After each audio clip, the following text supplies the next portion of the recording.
بسم اللہ الرحمن الرحیم الحمد للہ رب العالمین والصلاة والسلام علی اشرف الانبیاء والمرسلین وعلی آلہ وصحبہ اجمعین اما بعد۔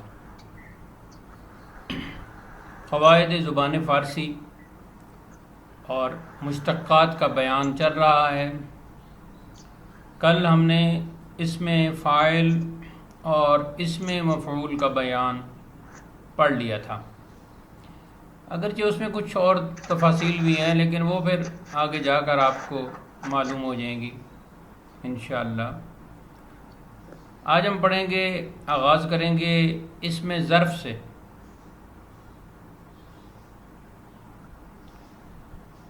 اسم ظرف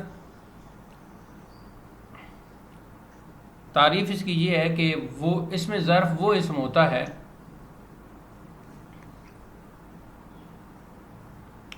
جو کسی فعل کی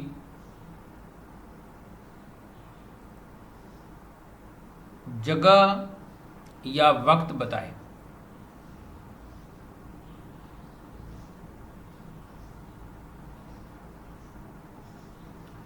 تو یہ اس کی تعریف ہو گئی۔ اب ظاہر ہے کوئی بھی فعل ہوگا، کوئی بھی کام ہوگا تو اس کے لیے یہ دو چیزیں ضروری ہیں کہ وہ فعل کہاں سر انجام دیا جا رہا ہے، وہ کام کہاں کیا جا رہا ہے، اور دوسرا اس کے لیے وقت کا ہوگا کہ وہ کس وقت میں سر انجام دیا جا رہا ہے، کس وقت وہ فعل وہ کام کیا جا رہا ہے۔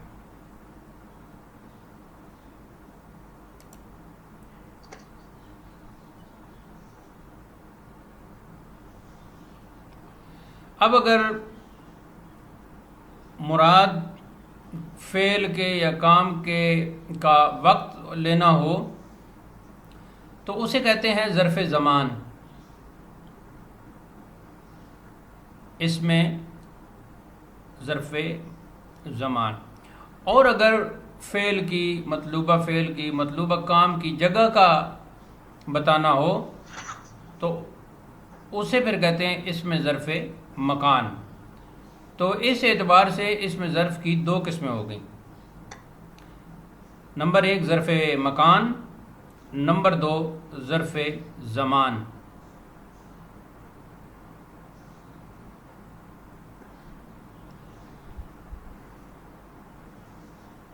مثالیں جیسے زرخیز،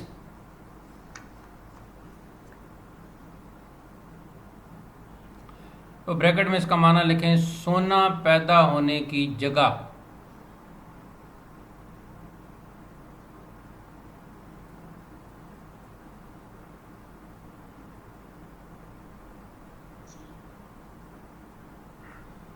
ٹھیک ہو گیا جی۔ اب دوسری مثال لکھیں خوابگاہ۔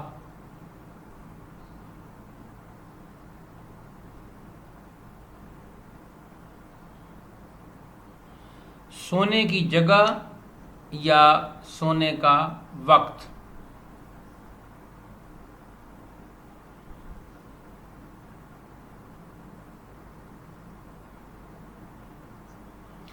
آگے تیسری مثال لکھیں جی وقت آمدن۔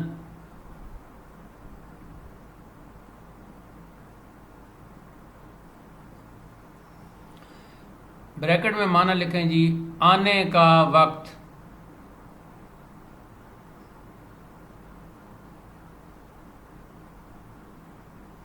چوتھی مثال لکھیں جی جائے نشستن۔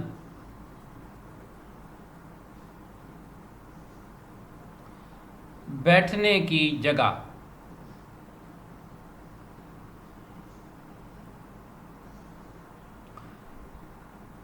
تو یہ چار مثالیں ہیں اس میں ظرف کی۔ تو آپ نے دیکھا کہ یہ مختلف ان کے انداز ہیں۔ اب جو ظرف مکان ہے اس سے ہمیشہ جگہ مراد ہوگی اس اسم سے، اور جو اس میں ظرف زمان ہے اس سے ہمیشہ وقت مراد ہوگا. اب لکھیں جی بنانے کے قاعدے.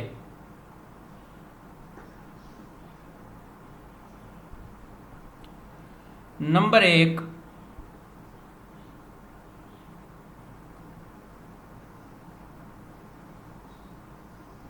صیغہ امر حاضر پر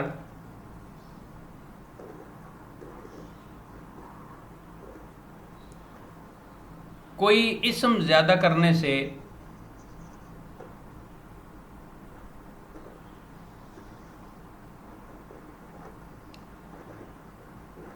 اس میں ظرف مکان بنتا ہے.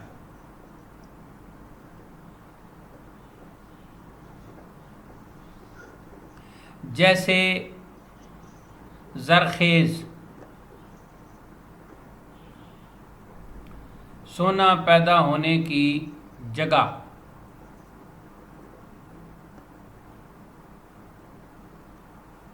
اب خیز جو تھا یہ صیغہ امر حاضر ہے، ٹھیک ہے جی. خیز کا کیا مطلب ہے؟ اٹھ، بیدار ہو، جاگ. خفتن فعل مضارع خیزد، خیزی، اور اس سے امر بنا خیز، اور اس فعل امر سے پہلے آپ نے زر ایک اسم لگا لیا جس کا معنی سونا ہے، تو زرخیز بنا. تو زرخیز کا معنی ہوا سونا پیدا ہونے کی، سونا اٹھنے کی، سونا جاگنے کی، یعنی سونا پیدا ہونے کی جگہ. تو یہ اس میں ظرف مکان بن گیا. نمبر 2، کبھی کسی اسم پر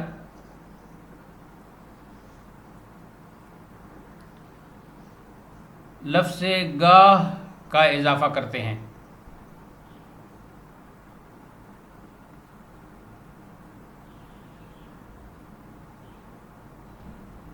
جیسے خوابگاہ، سونے کی جگہ.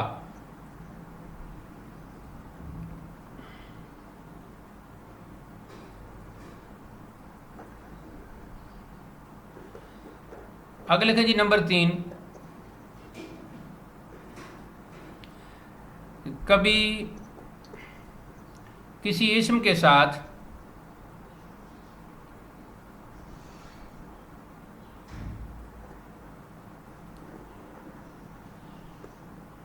یہ سین ساکن ہے اور تا اور الف اور نون ستاں، آپ پڑھنے کے لیے ستاں پڑھ لیں، ستاں، ویسے سین ساکن ہے کا اضافہ کیا جاتا ہے.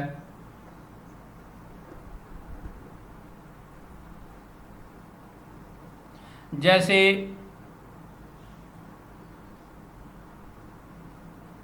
تو وہ جو سین ہے یہ ساکن ہے، تو اس سے پہلے والا جو حرف ہے اس پر عموماً زیر آ جاتی ہے. جیسے گلستان، تو یہ ستان پورا نون جو ہے نا یہ پورا پڑھا جاتا ہے، شیر میں نون ہونا پڑا جاتا ہے. تو اس کا معنی ہوگا پھول کی جگہ. یہ گل گلاب کو کہتے ہیں، گلاب کی جگہ. فارسی میں گل کا معنی گلاب ہے، اور اردو میں گل ہر پھول کے معنی میں استعمال ہوتا ہے.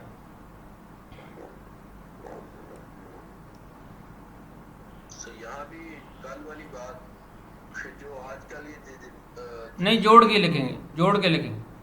آگے ہے جی خارستان. خارستان یہ ایک کتاب کا نام بھی ہے جو گلستان کی طرز پر لکھی گئی، غالباً خوافی نے لکھی ہے. جب گلستان پڑھنے کا اگر اللہ نے موقع دیا تو حالات درست رہے، ٹھیک رہے، تو باتیں کریں گے کہ گلستان کی طرز پر کتنی کتابیں لکھی گئی. خارستان یہ کانٹوں کی جگہ.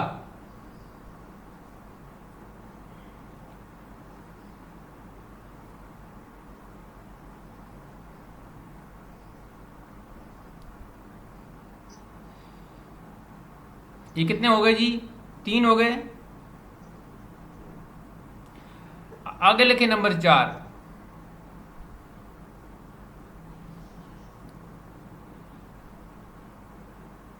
یہ جو میں نے مثالیں دیں یہ خاص ظرف مکان کی تھیں. اب نمبر 4 میں اس میں ظرف زمان بھی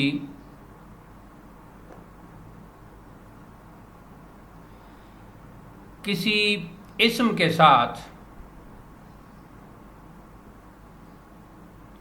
گاہ لگانے سے بنتا ہے.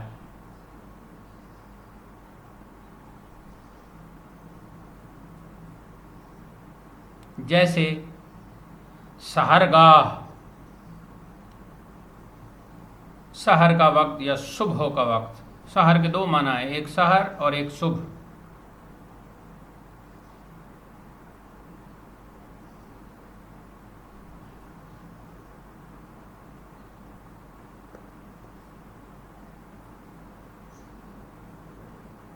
وہ اعلیٰ حضرت کا سلام میں ایک مصرع ہے حضور کے گلے کے بارے میں کہ جس میں نہریں ہیں شیر و سحر کی رواں. وہاں سحر استعمال ہوا ہے، اس کو بہت سے لوگوں نے شکر کر دیا ہے اور اپنے پاس سے شیر و شکر ایک مرکب بنا لیا ہے. تو وہاں ہے سحر. جیسے سحرگاہ، صبح کا وقت، سحری کا وقت، یہ 2 معنی ہے اس کے. نمبر 5،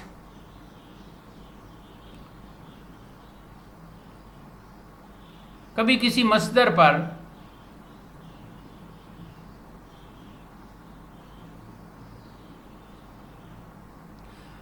ہنگام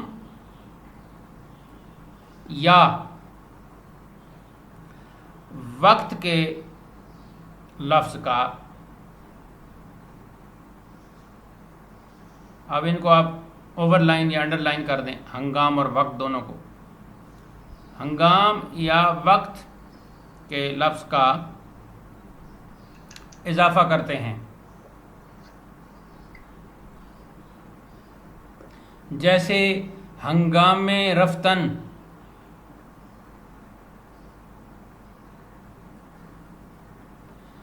بریکٹ میں اس کا معنی لکھیں جانے کا وقت.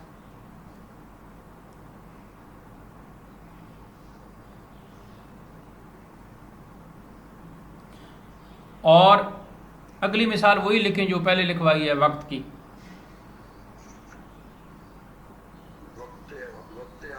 وقت آمدن، میم کے اوپر زبر پڑیں تاکہ تھوڑا سا پنجابی سے باہر نکل آئیں. وقت آمدن.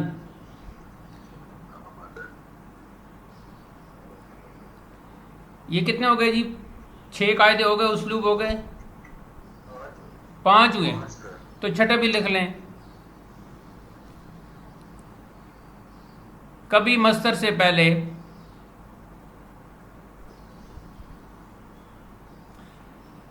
لفظ جائے کا اضافہ کرتے ہیں.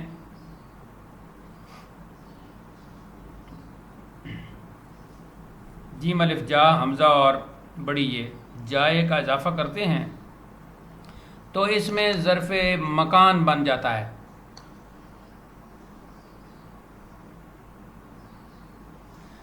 جیسے پہلی مثال تو وہی لکھیں، جائے نشستن.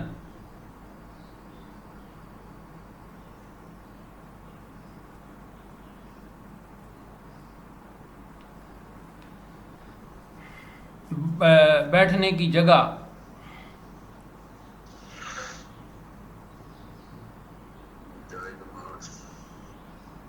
جائے نماز، نماز کی جگہ.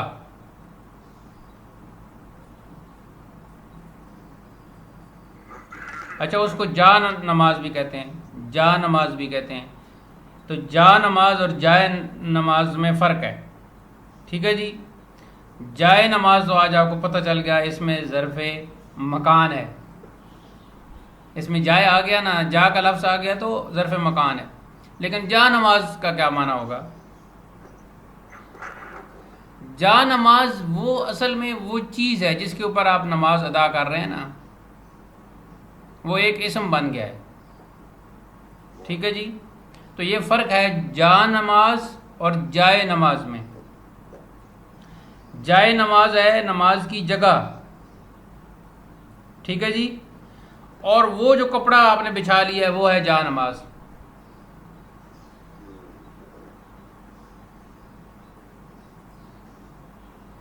تو وہ جہاں آپ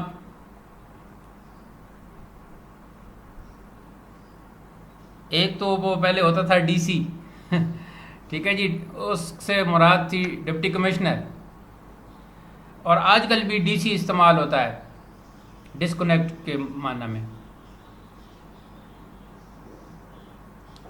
تو مشہود صاحب کا اس وقت ڈی سی ہے، پور کنیکشن ہے.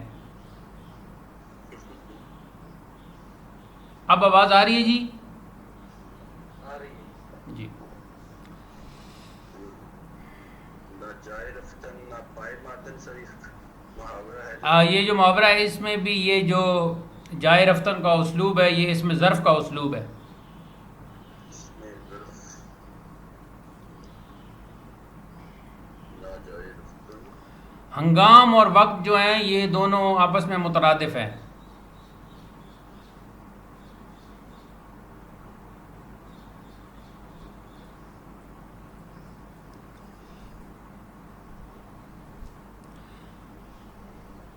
آگے لکھے جی اس میں اعلیٰ.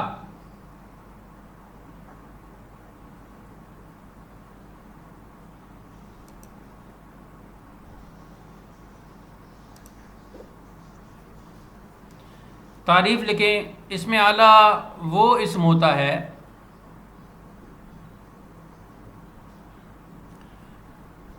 جس سے کسی کام کے اوزار کو سمجھا جائے، جس سے کسی کام کے اوزار کو سمجھا جائے. آگے تھوڑی سی اور توضیح کر دیں. یعنی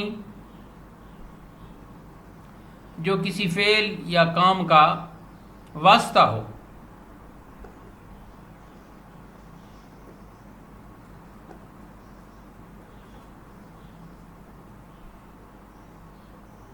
جیسے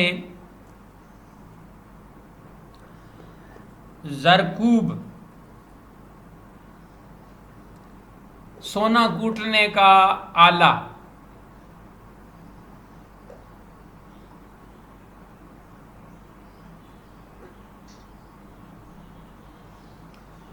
سونا کوٹنے کا آلہ.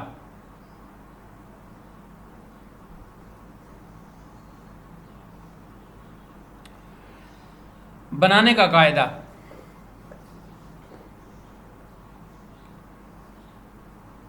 امر حاضر صیغہ امر حاضر پر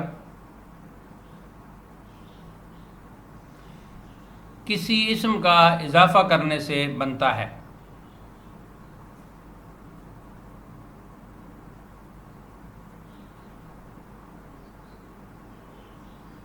جیسے زرکوب سونا کوٹنے کا آلہ.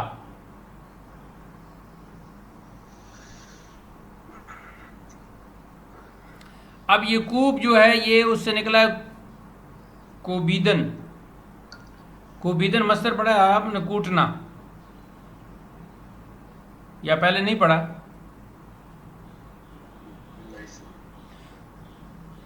کوبیدن کوٹنا اس سے فعل مضارع بنے گا. کوبد اس سے پھر آگے ہوگا جی کوبی. کوبی معروف ہی پڑھیں. کوبیدن کوبی، پھر کوبی کی یا ہٹی تو کوب رہ گیا. تو شروع میں آپ نے ایک اسم کا اضافہ کیا زر کا تو بنا زر کوب سونا کوٹنے کا آلہ.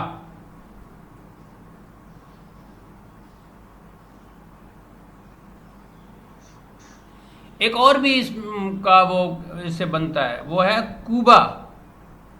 جیسے دوسری مثال لکھیں، جیسے کوبا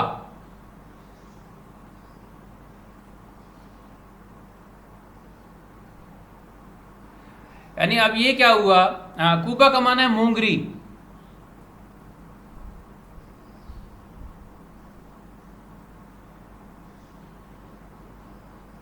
تو یہ دوسرا اسلوب آ گیا، کوبا مونگری. یہ بھی مونگری کسے کہتے ہیں جی؟ یہ مشہور صاحب کو پتہ ہوگا.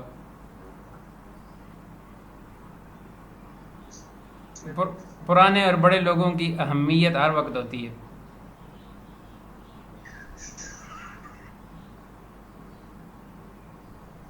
یہ مووی جس میں کچھ تھے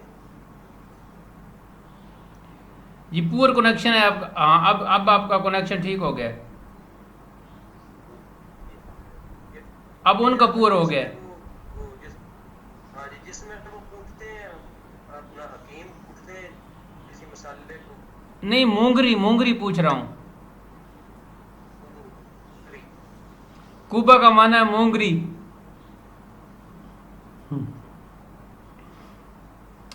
پنجابی میں کہتے ہیں مونگلی. کیا وہی بتائے گا جو سب سے پرانا؟ نہیں، سب سے پرانے آپ ہیں. اگر میرا نکل آیا نا وہ نومبر کا مہینہ، تو اس سے بھی آپ پہلے ہیں میرے خیال میں.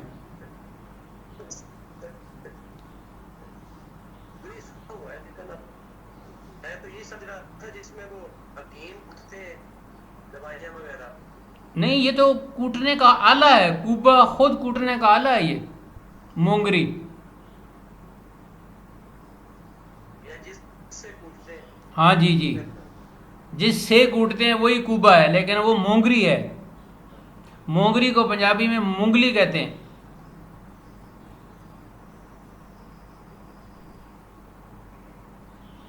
اگر کوئی گائے بھینس کو جو باندھتے ہیں، جہاں وہ میخ جو ہے اس کو قلعہ بھی پنجابی میں کہتے ہیں، اس کو کوٹنے کے لیے مونگری کا استعمال ہوتا ہے. وہ لکڑی کی بنی ہوتی ہے، ایک طرف سے موٹی ایک طرف سے پتلی.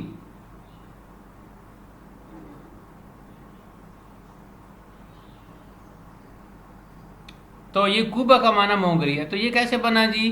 یعنی کبھی صیغہ امر حاضر کے آخر میں ہا کا اضافہ کر دیا جاتا ہے، جیسے کوبا.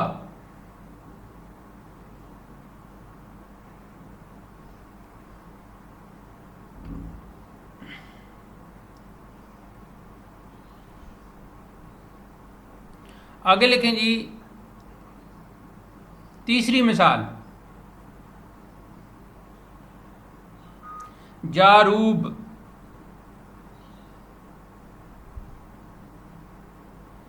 جگہ صاف کرنے کا آلہ، جھاڑو جسے کہتے ہیں. زبر بھی پڑھتے ہیں کہ جی جس کو رات کو بعض زبر بھی ہیں وہ غلط ہے سر. جارو نہیں، زبر نہیں ہے، یہ اپنا پیش ہی ہے. جی. جاروب جگہ صاف کرنے کا آلہ، جھاڑو.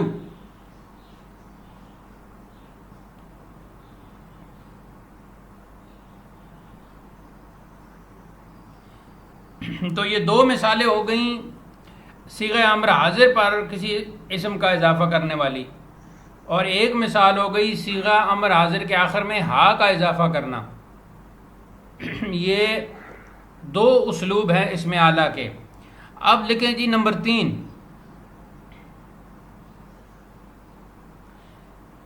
کسی بھی مصدر کے شروع میں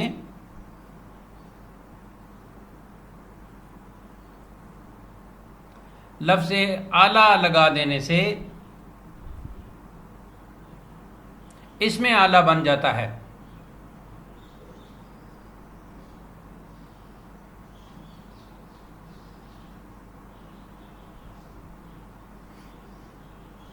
جیسے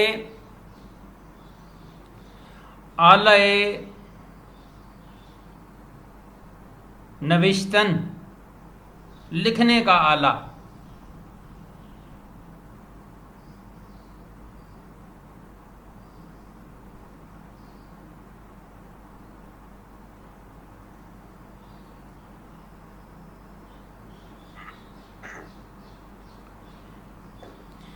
آگے لکھیں جی آلہ شنیدن،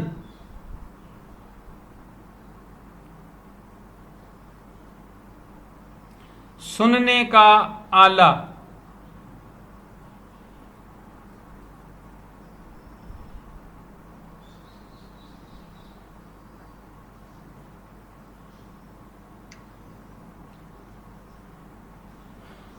تو اس میں آلہ بنانے کے یہ 3 اسلوب ہو گئے۔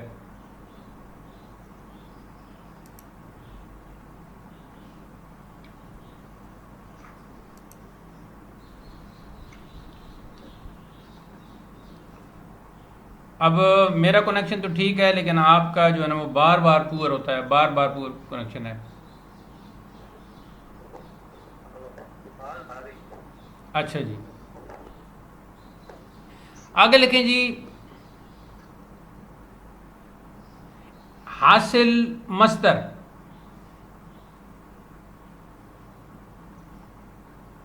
اس میں آلہ کے ہم نے 3 اسلوب پڑھے ہیں، ان میں سے 2 اسلوب کا اگر وہ نہ آتا ہو تو تیسرا اسلوب ہر جگہ آپ اختیار کر سکتے ہیں۔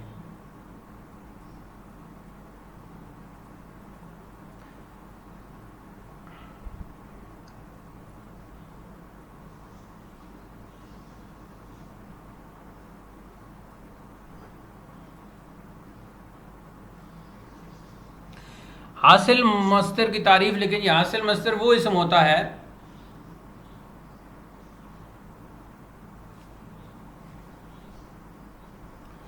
جو مصدر کا نتیجہ بتائے،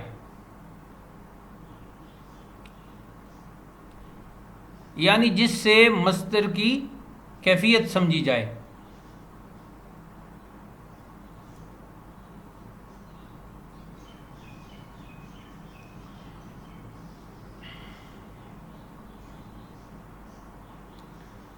اچھا، اس کو حاصل مصدر پڑھنا ہے، یعنی لام ساکن ہوگا، لام کے نیچے زیر نہیں پڑھنی، حاصل مصدر۔ حقیقت میں یہ حاصل مصدر ہی ہے، لیکن پڑھنا اس کو حاصل مصدر ہے۔ یہ آگے جا کے پتہ چلے گا کہ کیوں حاصل مصدر پڑھنا ہے۔ اچھا، یہ ایک بات ذہن میں رکھیں، ایک کہ جیسے فعل مضارع کا کوئی خاص قاعدہ نہیں ہے، اور ایک اس میں قاعدہ کلیہ ہے کہ اس کے آخر میں دال کا حرف ہوتا ہے اور اس سے پہلے زبر ہے، ایسے حاصل مصدر کے بھی کوئی خاص جو ہے وہ قاعدہ نہیں ہے، کبھی کیسے بنا لیتے ہیں، کبھی کیسے بنا لیتے ہیں، کبھی کیسے بنا لیتے ہیں۔ اچھا، آپ کچھ اسلوب لکھ لیتے ہیں جس سے ہمیں اندازہ ہو جائے گا، تو لکھیں جی حاصل مصدر کے اسالیب۔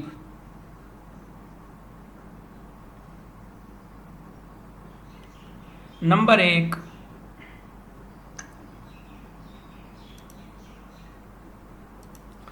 کبھی صیغہ امر حاضر پر شین کا اضافہ کر دیتے ہیں،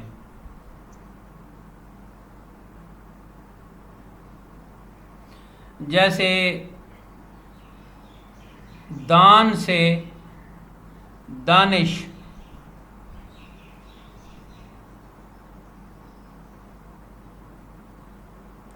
اب دانش بھی چونکہ مصدر کا حاصل ہے تو اس کا مطلب بھی جاننا ہی ہوگا، جاننا۔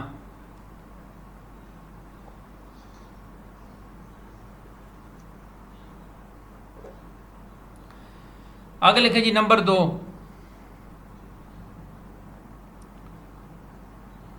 کبھی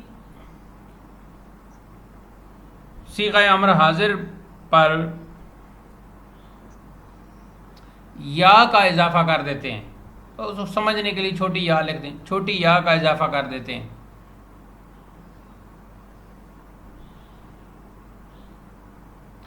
جیسے خاموشی،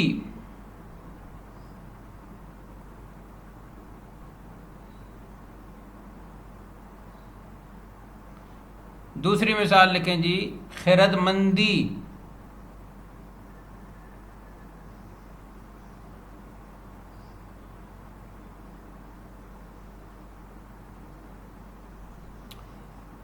اچھا، اس میں کبھی تو صیغہ امر حاضر ہوتا ہے، کبھی اسم فاعل بھی ہوتا ہے، تو اس کے آخر میں یا بڑھا دیتے ہیں.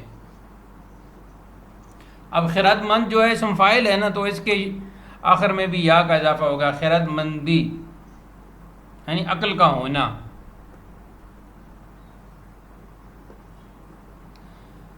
یہ کتنے اسلوب ہو گئے جی؟ 2 ہو گئے، 3 ہو گئے؟ 3 ہو گئے. نہیں، یا میں ہم نے 2 پڑھ لیے نا، یہ 2 بلکہ 3 ہو گئے. صیغہ امر حاضر پر شین کا اضافہ، کبھی صیغہ امر حاضر کے آخر میں یا کا اضافہ، اور کبھی اسم فاعل کے آخر میں یا کا اضافہ، جیسے خیرات مندی. تو یہ 3 اسلوب ہو گئے. نمبر 4، کبھی صرف ماضی مطلق کا صیغہ، جیسے گفت.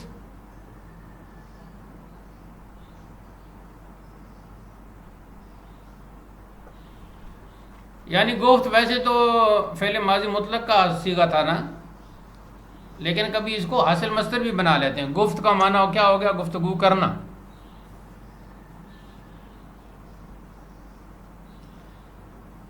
اگلا اسلوب لکھیں جی، نمبر 5، کبھی صرف امر کا صیغہ ہوتا ہے،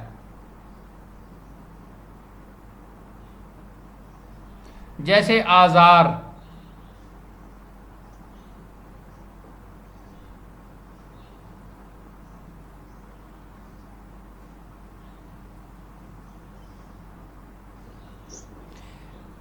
آگے لکھیں جی نمبر 6،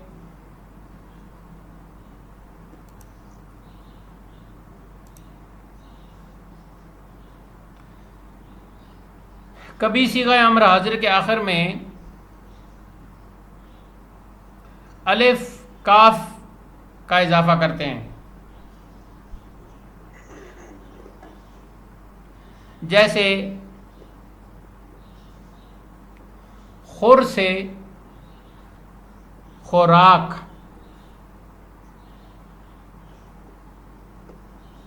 اب خور کا معنی تھا کھاؤ، تو خوراک الف اور کاف کا اضافہ کیا تو اب کھانا، خوراک یعنی کھانا.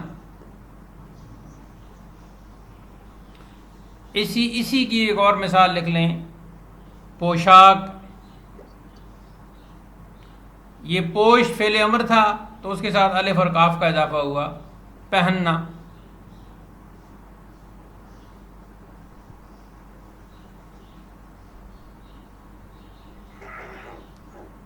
ٹھیک ہو گیا جی. اگلا اسلوب لکھیں نمبر 7،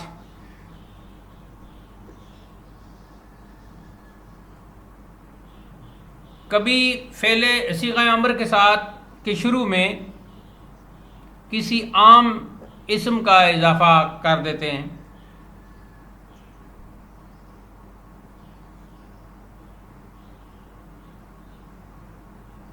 جیسے خون ریز.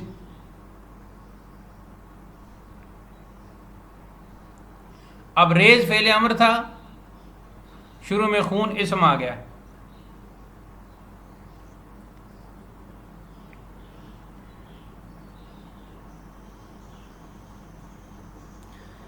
کبھی فعل ماضی اور فعل امر کے 2 صیغوں کو یکجا کر دیتے ہیں. یہ نمبر 8 ہو جائے گا.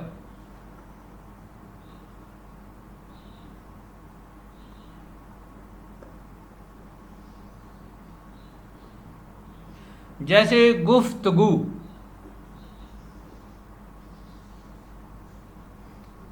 یہ گفتگو کیسے بنا؟ گفت فعل ماضی اور گو یا گو فعل امر دونوں مل کے حاصل مصدر بن گیا.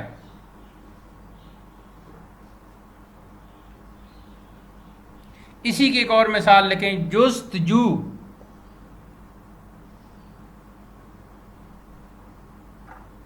یہ کیسے بنا؟ یہ بھی ماضی اور امر سے بنا. جست فعل ماضی اور جو ایدن سے فعل امر.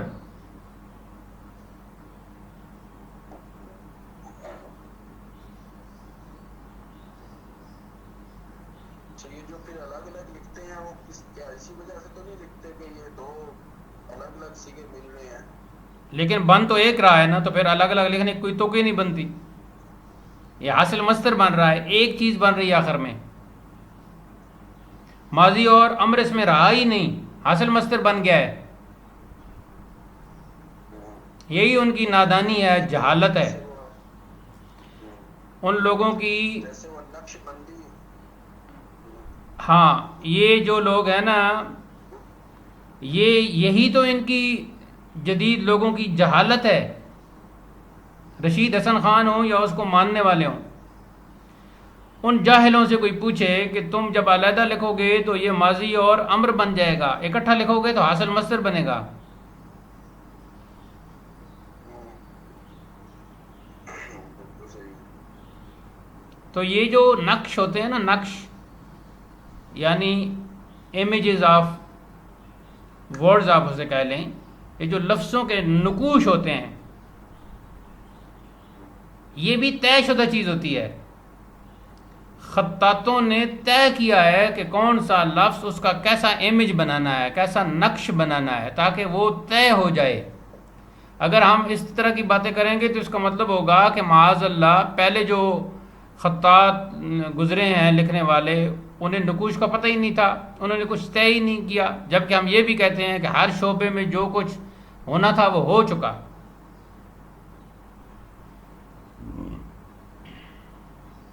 آپ تک آواز پہنچ رہی ہے؟ تو یہ حاصل مصدر کا ایک امیج بنتا ہے نا, ایک نقش بنتا ہے.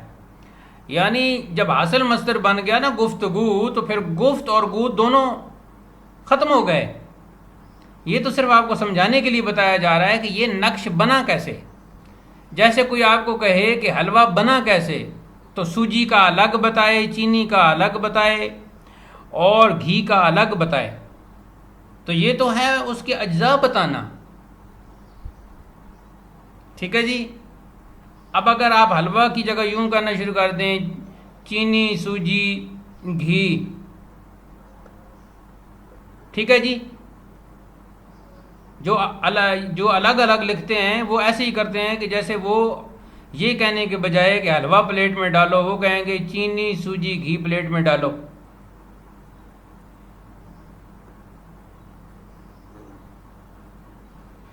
ٹھیک ہے جی.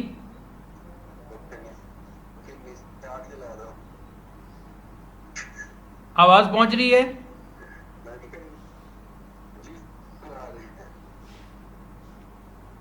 میں نے کہا ہے کہ میری آواز آپ تک پہنچ رہی ہے.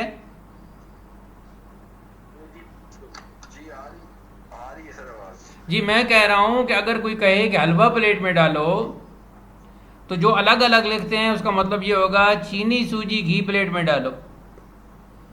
تو اس کا کوئی مطلب بنے گا؟ کوئی مطلب نہیں بنے گا. اور آپ چینی اور سوجی اور گھی پلیٹ میں ڈال بھی دو تو وہ حلوہ نہیں بنے گا. حلوہ تب بنے گا کہ ان کو پہلے کسی خاص طریقے سے مکس کر کے ایک خاص پروسیس سے گزارو گے تب. ایسے ہی گفت اور گو علیحدہ آپ لکھیں گے تو یہ غلط ہو جائے گا. اکٹھا لکھیں گے تو یہ حاصل مصدر بنا ہے, اور حاصل مصدر بنا کیسے یہ آپ کو بتایا جا رہا ہے. جب بن گیا تو وہ اس کی آخری شکل بن گئی. یہ صرف اور صرف ان لوگوں کا طریقہ ہے جنہوں نے لفظوں کے نقوش کو نہیں سمجھا, خطاطی کے اصولوں کو نہیں سمجھا, خطاطی کی حکمت کو اور اس کی افادیت اور اہمیت کو نہیں سمجھا, لفظوں کے نقوش کی اہمیت کو نہیں سمجھا. یہ ان جاہلوں کا کام ہے کہ وہ اس طرح الگ الگ لکھتے رہتے ہیں. میں تو ببانگ دہل کہہ رہا ہوں کہ یہ جہالت ہے.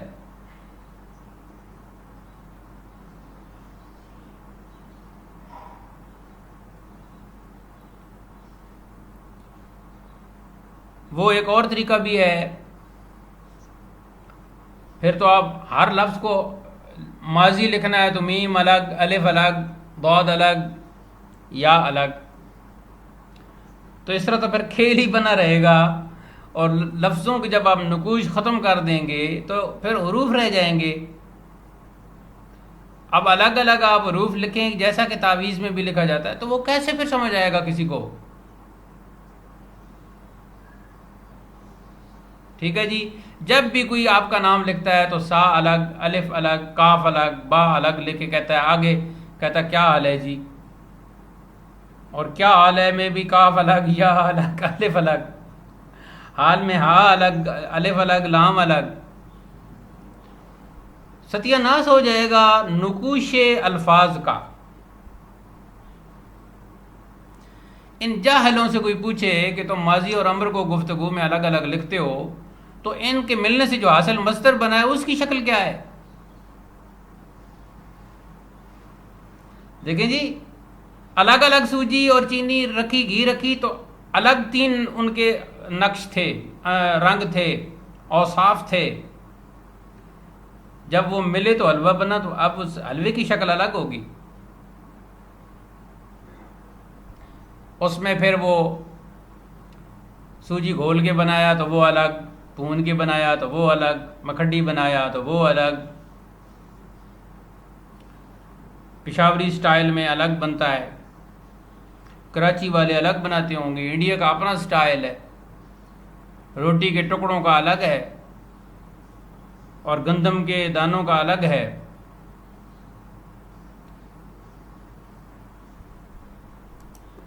یہ بہت ہی بہترین مثال آج آپ کو میں نے دی ہے. یعنی بجائے یہ کہنے کے کہ حلوہ پلیٹ میں ڈالو، آگو سوجی، چینی، گھی پلیٹ میں ڈالو. یہ ایسی ہے جو علیحدہ علیحدہ الگ الگ کر کے لکھتے ہیں.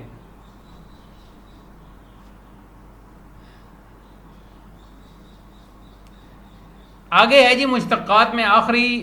اچھا یہ ایک بات ذہن میں رکھیں کہ اس میں فاعل ہو، اس میں مفعول ہو، اس میں آلہ ہو، اس میں ظرف ہو یا حاصل مصدر ہو، ان کی تفصیل میں اگر آپ جائیں گے تو بہت کچھ اور بھی ملے گا. لیکن میں آپ کو یوں سمجھ لیں کہ کافی حد تک آپ کو چیزیں بتا رہا ہوں، پڑھا رہا ہوں، جو یکجا کسی کتاب میں آپ کو کم ہی ملیں گی. تو کتاب میں اگر مل بھی جائیں تو وہ پھر سمجھنے کا انداز یا وہ اس طرح نہیں ہوتا. ٹھیک ہو گیا جی. اور کتنے ہو گئے یہ اسالیب حاصل مصدر کے؟ ایک اور لکھ لیں، طاق ہو جائے. کبھی صیغہ ماضی کے آخر میں الف ساکن اور را کا اضافہ کرتے ہیں.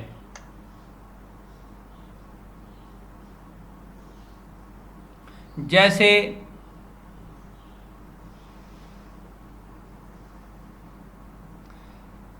گفتار. اب گفتار کیا تھا؟ گفت فعل ماضی، اور آپ نے اس میں الف اور را کا اضافہ کیا تو بن گیا گفتار. اب اس کا معنی بھی کیا ہوگا؟ بولنا.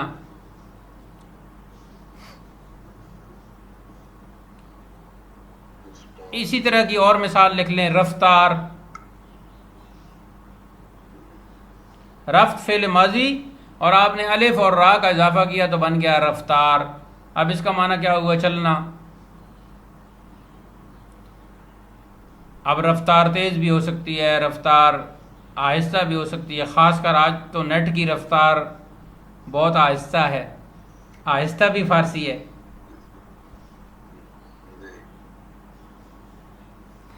ایک اور مثال لکھیں کیونکہ ثاقب صاحب کا ہمیں ہوا ہے دیدار.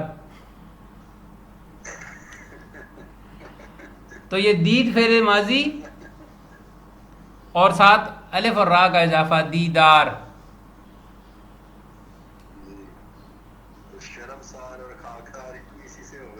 وہ نہیں، وہ تو آپ فیل ہو گئے، یہ کہہ کر آپ فیل ہو گئے، نمبر کٹ گئے، ٹیسٹ سے پہلے ہی نمبر کٹ گئے.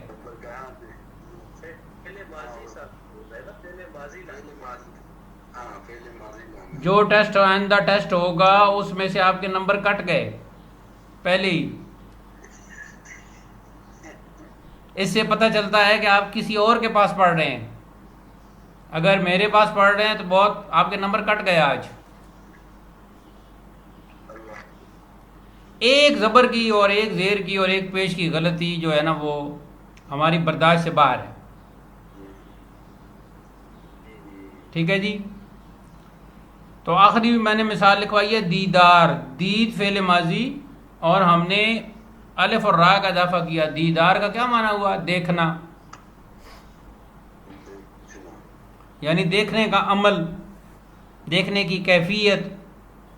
حاصل مصدر میں کیفیت آتی ہے اصلی مصدر کی. دیکھیں جی ثاقب صاحب، آپ نہ ہوں تو الگ بات ہے، لیکن شرمسار ہونا چاہیے. اب نہ ہو تو الگ بات ہے.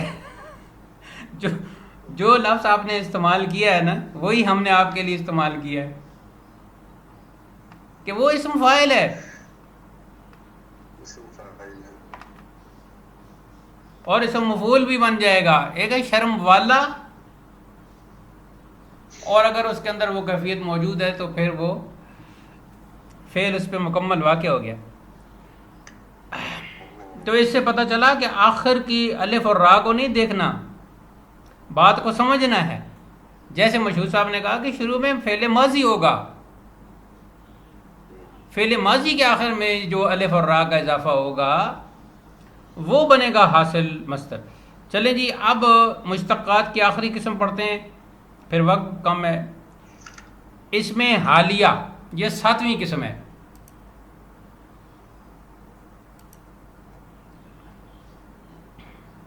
اس میں حال بھی کہہ دیتے ہیں اور عموماً اس میں حالیہ کہتے ہیں.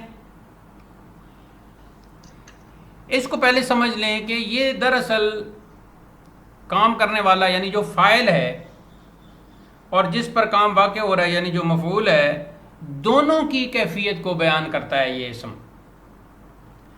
تو جب یہ فاعل کی حیت کو یعنی بیان کرے گا تو اس وقت ظاہر ہے فاعل کی حیت بیان کر رہا ہے، اور جب مفعول کی حیت بیان کرے گا تو ظاہر ہے اس وقت مفعول کی حیت بیان کر رہا ہے. ٹھیک ہے جی. عام کتابوں میں یہ نہیں لکھا جاتا، لیکن یہ بھی مشتقات میں آتا ہے اور اس کا میتھڈ بھی تقریباً ملتا جلتا ہے اسی طرح کا. تو اس لیے مشتقات کی اقسام میں اس کا پڑھنا ضروری ہے. اس میں حالیہ وہ اس میں مشتق ہوتا ہے، تعریف لکھیں، جو فاعل یا مفعول کی حیت یا حالت لکھ لیں، بیان کرے.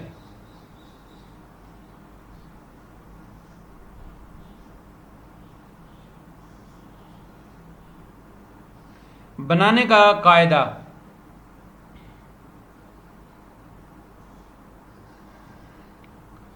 صیغہ امر حاضر کے آخر میں الف اور نون کا اضافہ کیا جاتا ہے.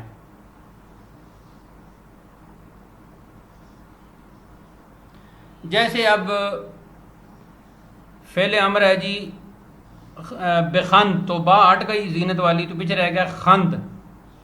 اب الف اور نون کا اضافہ کیا تو بن گیا خندان. اور جو ہمارا شعر میں اس میں نون غنہ آ جائے گا، یا جو ہمارا ہندی سٹائل ہے تو اس میں بھی نون غنہ آ جائے گا، تو ہم پڑھیں گے خنداں. تو اس کا معنی کیا ہوگا جی؟ ہنستا ہوا.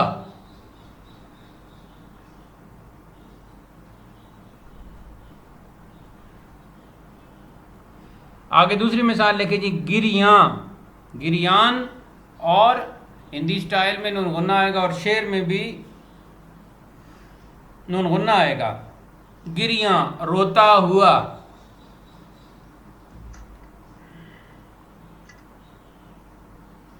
آگے لکھیں جی خرامہ، اور شعر میں اور ہندی سٹائل میں نون غنہ آ جائے گا تو خرامہ بن جائے گا.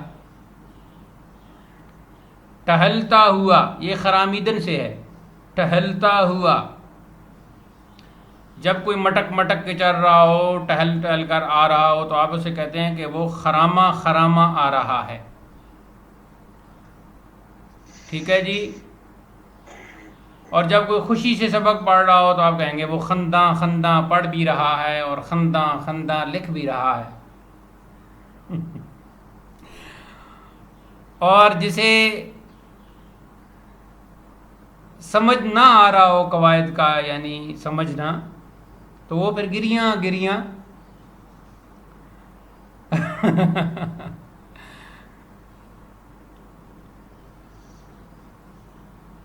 تو یہ مشتقات کا بیان ختم ہو گیا جی۔ اب آپ اس کا اجرا کرنے کا جو طریقہ ہے جی، وہ بس یہی طریقہ ہے کہ آپ پڑھتے جائیں، اونچا اونچا پڑھتے جائیں کہ کبھی صیغہ امر حاضر پر اس کو اضافہ کیا جاتا ہے جیسے، کبھی امر حاضر پر کے شروع میں اسم کا اضافہ کیا جاتا ہے جیسے۔ تو اس طرح آپ زبان سے اونچا اونچا پڑھتے جائیں گے، صاف کر کے فیر کر کے دوبارہ لکھیں گے تو انشاءاللہ لوح ذہن پر بھی پھر یہ مکتوب ہو جائے گا، اور یہ مشتقات کے اسباق آسان ہو جائیں گے۔ اللہ تعالیٰ سے دعا بھی کرنی چاہیے کہ یا اللہ میں جو کچھ بھی یہ قواعد کے اسباق پڑھ رہا ہوں یہ میرے ذہن میں بٹھا دے، ذہن نشین کر دے، یہ مجھے یاد ہو جائیں، ازبر ہو جائیں، تاکہ کل جب میں درس قرآن دوں، درس حدیث دوں، درس تصوف دوں، دوسروں کو پڑھاؤں، تو اس وقت یہ سارے قواعد مستحضر ہوں، میرے ذہن میں موجود ہوں، تاکہ مجھے پڑھانے میں، سمجھانے میں، سمجھنے میں، سمجھانے میں، پڑھنے میں، پڑھانے میں، ٹھیک ہے جی، کسی کو بتانے میں کسی قسم کی کوئی دقت نہ ہو، کوئی مشکل نہ پیش آئے، اور جیسے قواعد ہیں ایسے ہی درست میں بتاؤں، خود بھی ایسی ہی سمجھوں، دوسروں کو بھی ایسی ہی سمجھاؤں۔ اللہ تعالیٰ اس رستے کی مشکلات کو آسانیوں میں متبدل فرمائے۔ آج کا درس اختتام پذیر ہوا۔ وآخر دعوانا ان الحمد للہ رب العالمین، والسلام علیکم ورحمۃ اللہ۔